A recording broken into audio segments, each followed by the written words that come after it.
Hello everyone, ayan, nandito ako ngayon sa garden ko kasi tagal-tagal ko siyang hindi siya na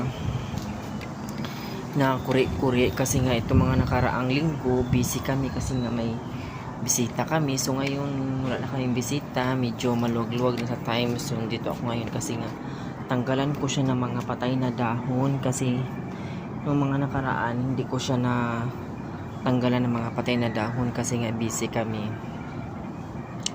Kararating lang din namin ngayon, galing kami ng QC, may pinuntahan kami. So naisipan ko siyang dalawin ngayon kasi sobrang nalungkot ako dun sa orchids ko kasi nga kahit anong dilig ko namamatay siya guys kasi sobrang init. So marami akong halaman na namatay kasi nga hindi ko siya naalagaan ngayong mga nakaraang linggo. Although dinidiligan ko naman siya pero dilig lang, hindi ko siya na-cultivate. So ngayon mag-chichik ko yung mga dahon kasi mayroong na mamatay, tapos yung mga patay na dahon tatanggalin ko. Kasi naawa ako sa halaman ko, kaya kagaya nito malungkot siya. Malungkot-lungkot niya oh. Tapos yung orchids ko doon namatay. Kahit dinidiligan ko naman siya araw-araw. Nalungkot ako sa orchids ko. Oh, namatay siya. So, ayan. So, check ko nga yung mga cultivate ko siya kasi siguro baka hindi ko na siya na cultivate. Oh, check ko.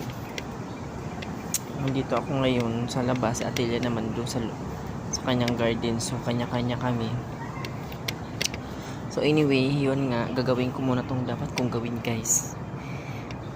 Kasi sa sunod ng mga ayun kagaya nito tinatanggalan ko to mga ganito alagang-alaga itong halaman ko pero ngayon hindi ko na siya nagagawa.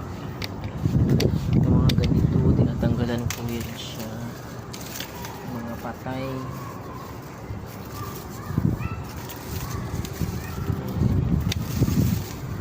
yung mga nakaraan hindi ko na nga siya naasikaso kasi busy kami. Ayan, sobrang init na kasi ngayon, summer na talaga, kaya kahit anong dilig ng halaman, namamatay siya, nalulungkot. Hindi naman siya, yung halaman ko naman, hindi naman mamahalin, pero pinaghirapan ko to, no? Pinaghirapan ko siyang alagaan at hinihingi-hingi ko lang yan. Kagaya nito, malaki na siya. So, kaya, hiningi ko lang yan guys sa kapitbahay.